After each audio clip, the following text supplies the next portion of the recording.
Over the course of the 20th century, the appetite for mind-altering chemicals in America spread like a brush fire. The prohibition on these drugs in the United States and elsewhere created a huge demand which criminals and corrupt government actors in Mexico were more than willing to fill. The black markets created by prohibition flourished, propelling poor, everyday criminals in Mexico into the stratospheres of power. These men are the first cartel bosses of the drug trade. They are the Godfathers of Mexico.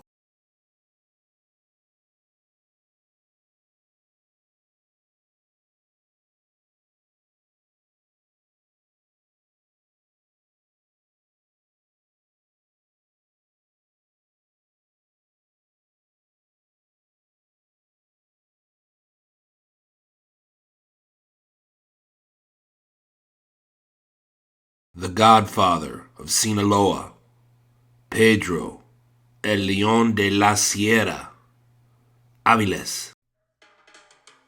Some say Pedro Aviles Perez was born on April 11, 1931 in the small rural town of Tamazula, Mexico, though there are other claims that put his birth at Badiraguato, Sinaloa, in April of 1938. Both of these small towns rested in what would later become known as the Golden Triangle of drug trafficking, which was an area located between the Mexican states of Sinaloa, Chihuahua, and Durango.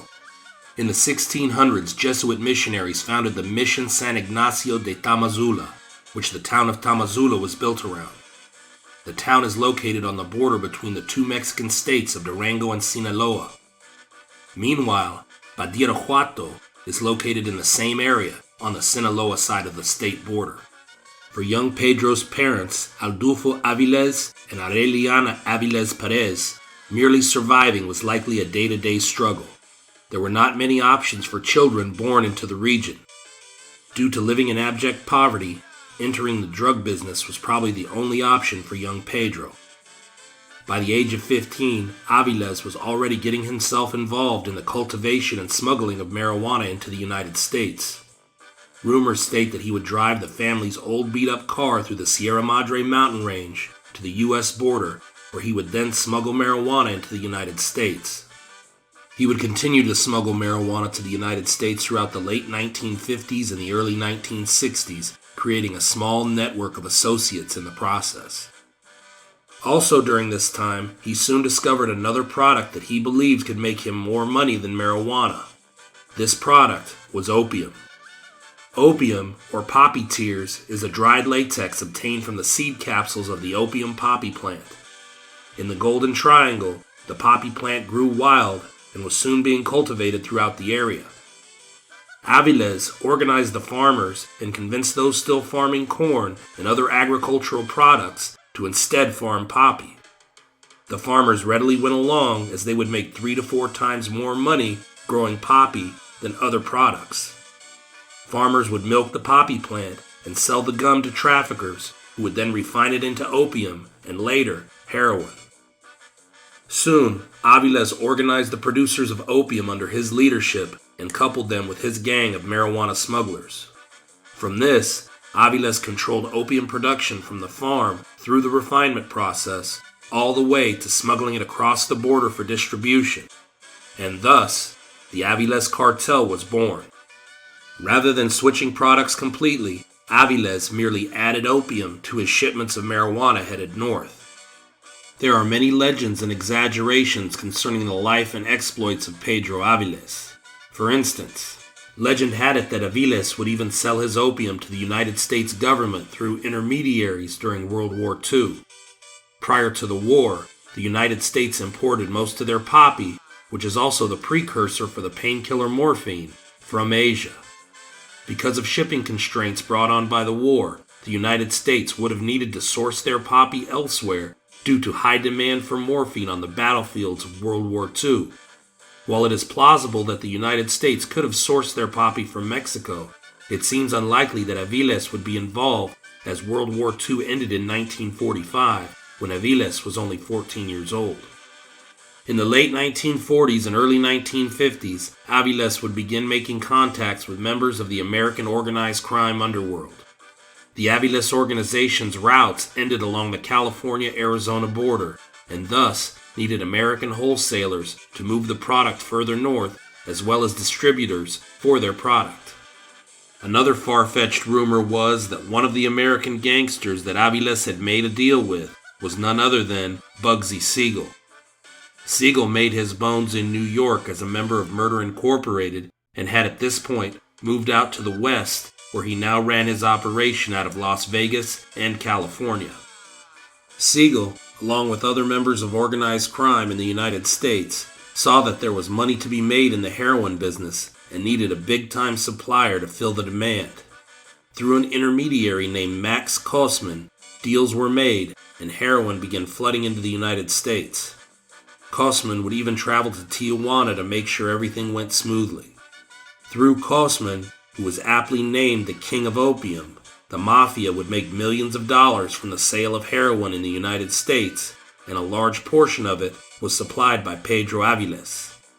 While parts of this story may be true, it is doubtful that Siegel and Aviles did business directly for any extended period of time, as Siegel died in 1947 and Aviles was born in 1931 at the earliest.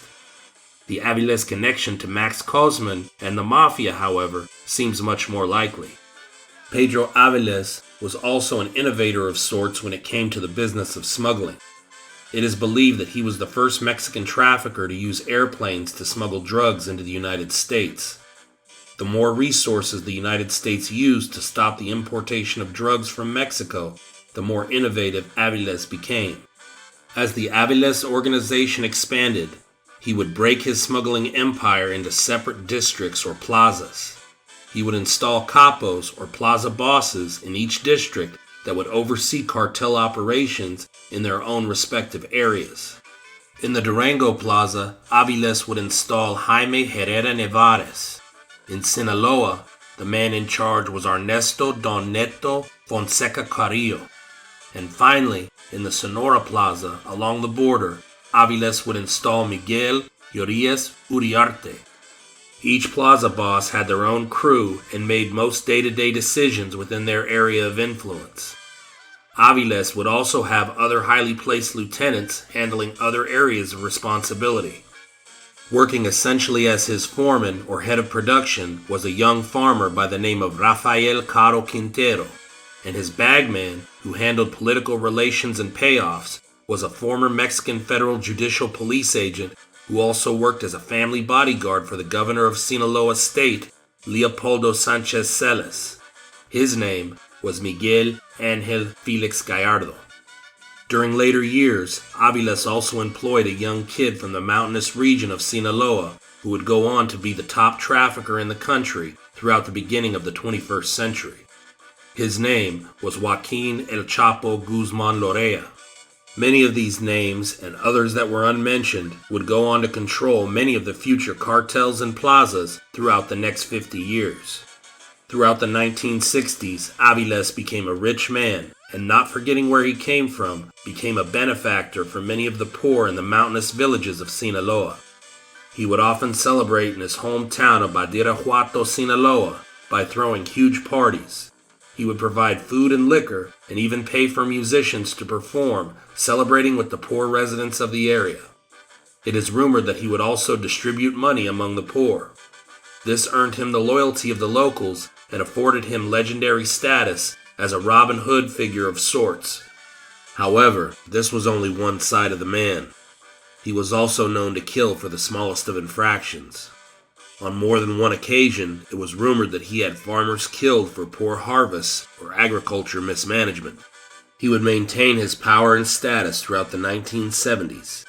It is believed that he began smuggling South American cocaine from Bolivia and Peru into the United States during this time. However, there has been very little specific information about him throughout much of these years. In fact, much of what is said about Aviles varies from exaggerated truths to outright fiction up to and including his death. In the Netflix docudrama Narcos Mexico, Aviles was apprehended by members of the DFS and Ernesto Don Neto Fonseca Carillo while he was on his way back to Sinaloa, presumably to kill Miguel Angel Felix Gallardo. After the car was stopped by the DFS, Gallardo shoots Aviles dead, which sets the stage for the creation of the Guadalajara cartel. This is purely fiction designed to make for an entertaining show. What is known is that on September 15, 1978, Pedro Aviles Perez, traveling under the alias Guillermo Perez, was shot and killed in Culiacan, Mexico, by federal judicial police. One story about his death states that he was killed with a stray bullet when passing by a firefight between police and other traffickers.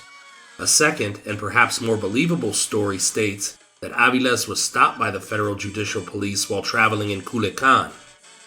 Aviles and his companions refused to comply with the officers, and a firefight ensued, which left Pedro Aviles and a number of other traffickers and policemen dead. After his death, Miguel Angel Felix Gallardo, Rafael Caro Quintero, Ernesto Don Neto Fonseca Carillo, and Jose Esparragoza Moreno, also known as El Azul, formed the Guadalajara cartel, which would dominate the drug trade for years to come. While Pedro Aviles may not be a household name, it seems that almost every major narco trafficker from the 80s and 90s worked for and learned the trafficking business from him. He will be remembered as one of the original Cartel Godfathers of Mexico.